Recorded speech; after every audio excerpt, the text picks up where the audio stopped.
What kind of environment and life can you expect in a Japanese dojo? Hello, everyone. My name is Mark, and today we're doing the fourth entry in the Training in Japan series, covering dojo life. So basically, we're going to be reviewing a little bit some of the motivations for training, what you can expect at the dojo during training proper, demonstrations, social events, and a few final words to cover the odds and ends. So without further ado, let's get started. We've already discussed in the first episode the kind of motivations and character traits that you should cultivate and find in yourself before perhaps considering making the trip. Now, let's say you've done all the preparations, you've contacted the dojo well in advance, you've let them know that you are coming, they are now expecting you, and you have now reached a point where you're basically, doing your first few trainings. Before getting into training and other, life cycle events surrounding the, dojo life, I think it's important to review one key point about motivations, and not necessarily your own personal motivations, but also keeping in mind the motivations of a tradition and a dojo, right? The objective of a dojo, at least in classical martial arts, or at least in Daito-ryu, is to give you training. And to perpetuate and preserve the tradition. So basically, it's to teach you something and make sure that you do it the proper way as per the tradition. You may agree or disagree with whether those are practical forms or whether they actually make sense in the modern world. That's beside the point. You're here, or if you basically come to a Japanese dojo, you are there to learn from that dojo. It's also important to keep in mind that each dojo is going to have its own idiosyncrasies. It's all going to be done a little bit differently, right?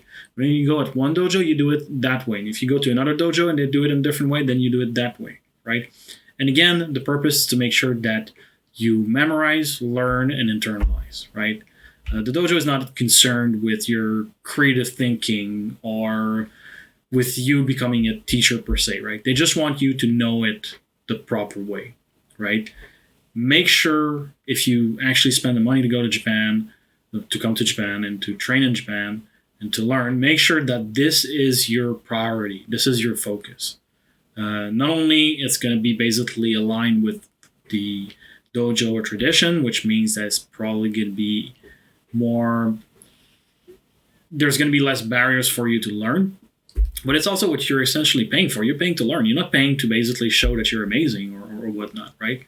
So make sure that you're really focused on absorbing as much as possible. Now, with that put aside, let's start with dojo life proper. So training. Training shouldn't be all that different. Especially if you followed, some of the advices in the past episodes and you found a place to go train,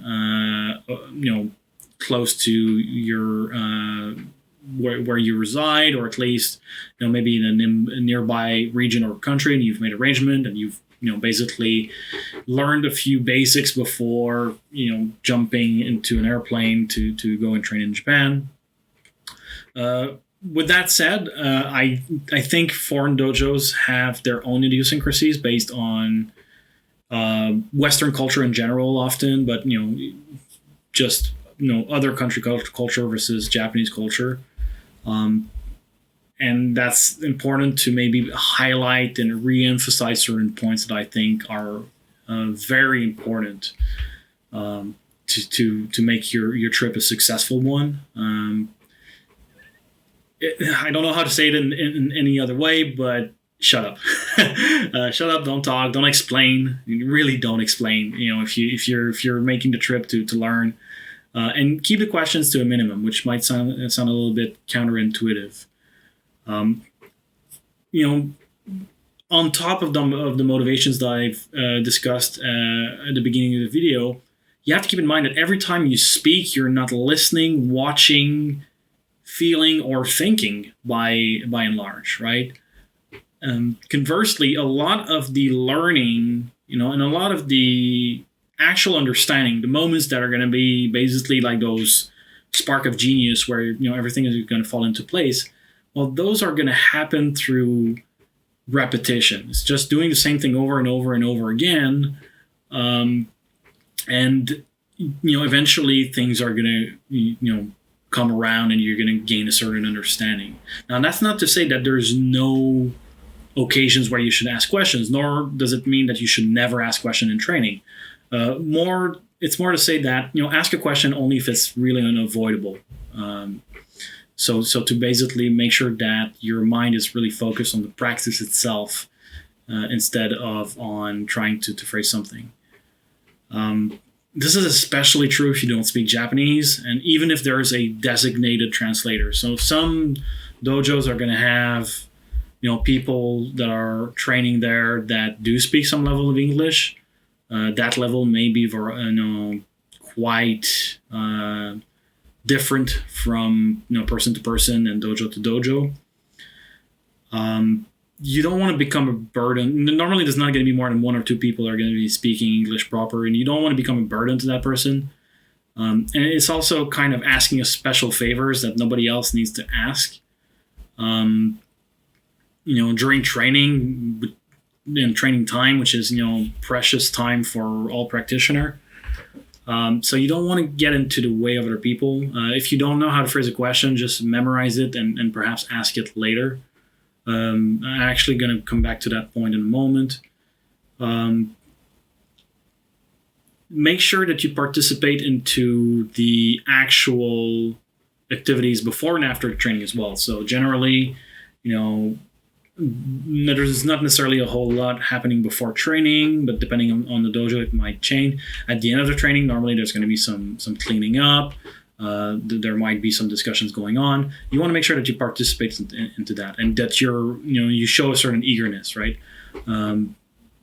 This will basically, make you stand out in a positive way. And especially if you can't really express yourself in Japanese and express, your personality and character through language, then actions become your next best opportunity to convey the kind of person you are, right? Now, if you do have questions, and this is a personal recommendation, I would suggest to keep them for the end of the training. After all the training is done, cleaning up is done, and people are about to pack up. Try to grab one of your senpai, not the head instructor or whatnot. Try to ask one of your senpai after training. There's a couple of reasons for that. Number one, you might actually be able to pick a senpai which has some language skills in your own language or in English. And after training, they might be able to focus a bit better if their skills are not too high, so to give you an answer that's well phrased and just to understand your question better. But it's also a great way to basically develop relationships, right? The dojo life is a lot about the interpersonal relationship, especially with your senpai. And later on, if you really stick around to that dojo for a long time and you become one of the senior guys or girls, yes, you're going to start to cultivate similar relationships the other way around with your kohai. But for you to be able to go like specifically to a person, especially if you have a good connection, you felt you had a good connection with a certain individual, to go to that person and say, I had this question during training, what are your thoughts? Is a good thing. Now, this being said, they might give you an answer that's partially incorrect. If the dojo has done its job, generally, it shouldn't be a bad answer. Nonetheless, it might just be a little bit different than what you would get from the headmaster. But most likely, that answer is going to be good enough for the level you're at. And you have to understand something here. Sometimes you don't need to understand the exact truth or fundamental of a particular point of a school, from the beginning, right? That is going to develop over the years and after speaking to different people, giving you different answers. To then go and try to shortcut that process and asking just to the headmaster or the head instructor and hoping to be taught an ultimate truth or whatnot for whatever special things or mundane thing that you're asking a question about is not really how you would genuinely learn something. I think in Japanese arts, whether they're martial arts or any other practices, that's not really the learning process that most Japanese practices actually follow. I think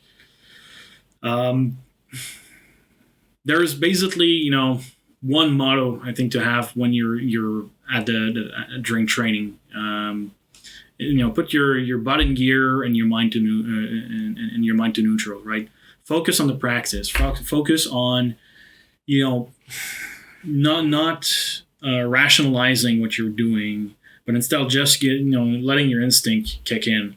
Your motion, let your motion be natural, basically, and emerging from the situation. It's gonna be the way you're gonna be able to learn the most, and it's gonna be the way that, and learning that way is learning the way most people over time in history have learned in those practices.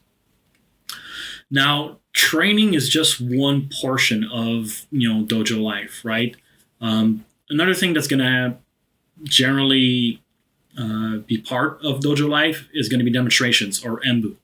Now, I don't really like the translation to demonstrations when you're speaking of embu, because I think it's a little bit different. We'll get to why a little bit later, but just something to keep in mind.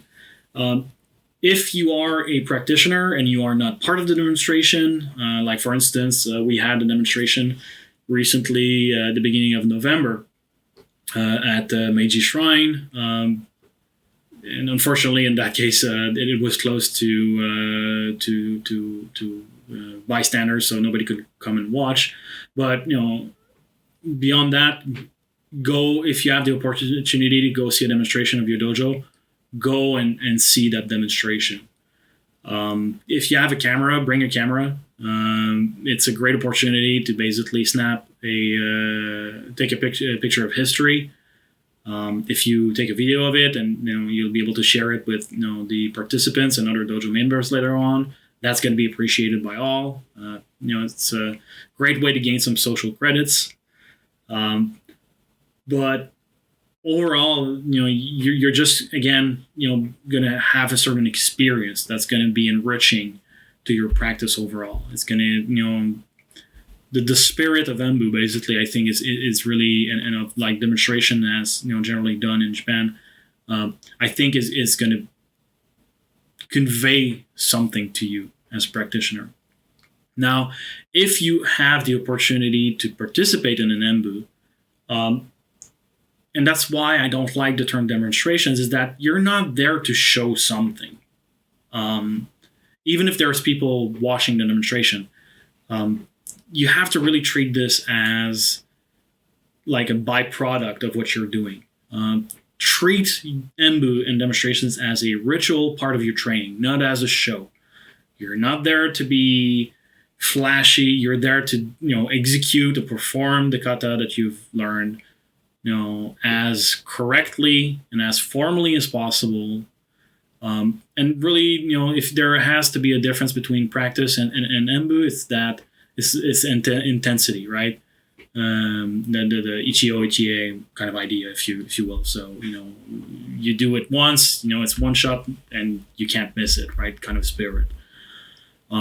That's how embu should be. That's how demonstration should be. And I just mentioned actually that there was a demonstration at the beginning of November at Meiji Shrine, and I just hinted that that the demonstration didn't have any, didn't allow any bystander to watch. It still went on anyway because it was something that's called a honno embu. So basically, paying your respect to the gods or people that have been enshrined to a certain shrine, Meiji Shrine, being an important location in Japan as part of Shinto religion.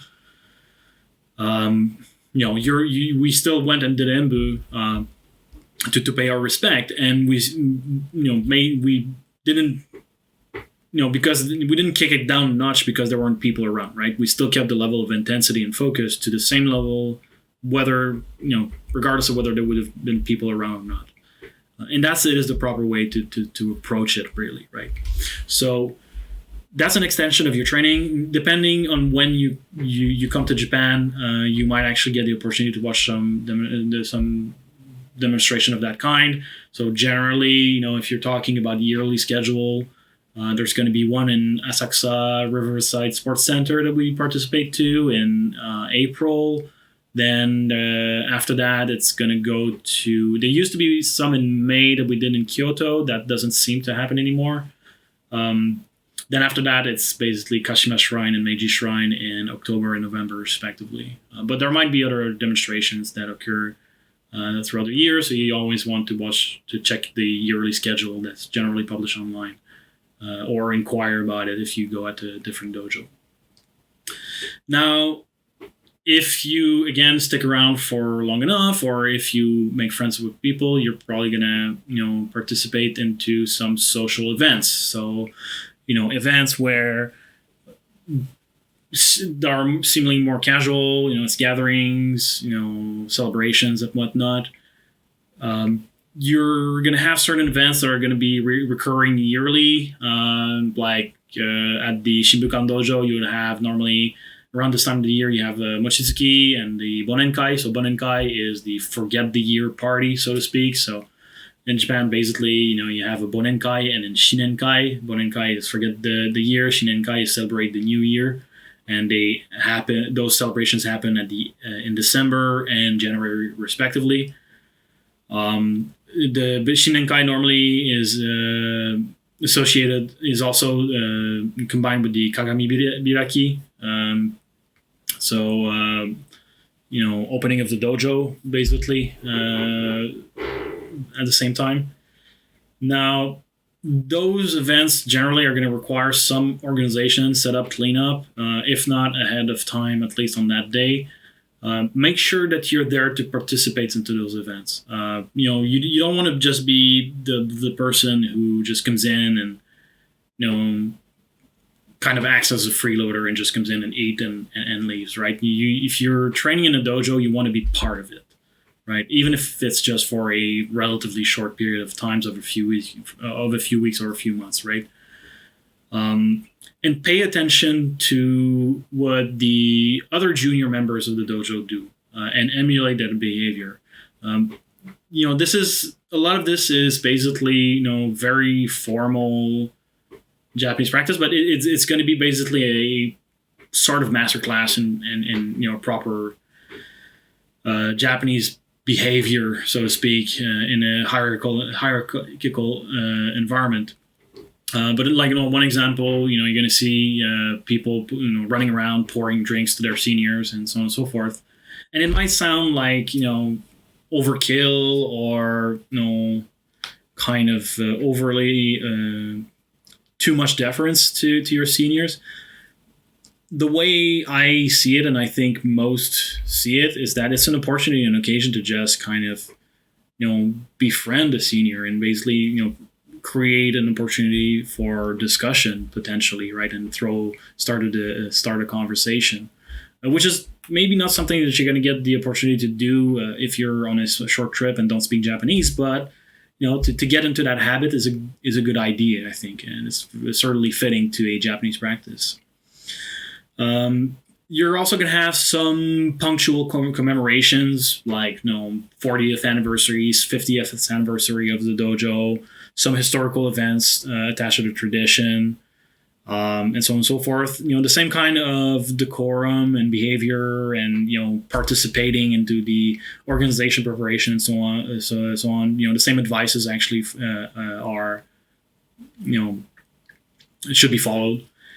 And finally, you're going to have some social gatherings where the teacher, headmaster, sensei, whatnot, branch chief is not going to be present, and it's just going to be between the students. Now that's the time where you're going to get the chance to be a little bit more casual, but not too casual. You're going to have to be Japanese casual, I think is the way I would put it. Most Japanese people actually tend to keep a certain set of boundaries. There's gonna be a little bit of what is called tatemae, basically, which is basically kind of putting a face. That's meant, and it's really meant, as a form of keeping to yourself while still being socially pleasant to others. In many ways. So if you're just basically, assuming that, you're now best friends and whatnot, you might be a little bit disappointed, for instance. And conversely, if you're from a culture, for instance, where outpouring of warmth, for instance, are pretty common, that's probably going to be a little bit, it's probably going to put some people uncomfortable, unfortunately. So you want to be casual, you want to be comfortable, but you'll still want to keep in mind that, you want to make sure that you have a behavior fitting of normal Japanese culture.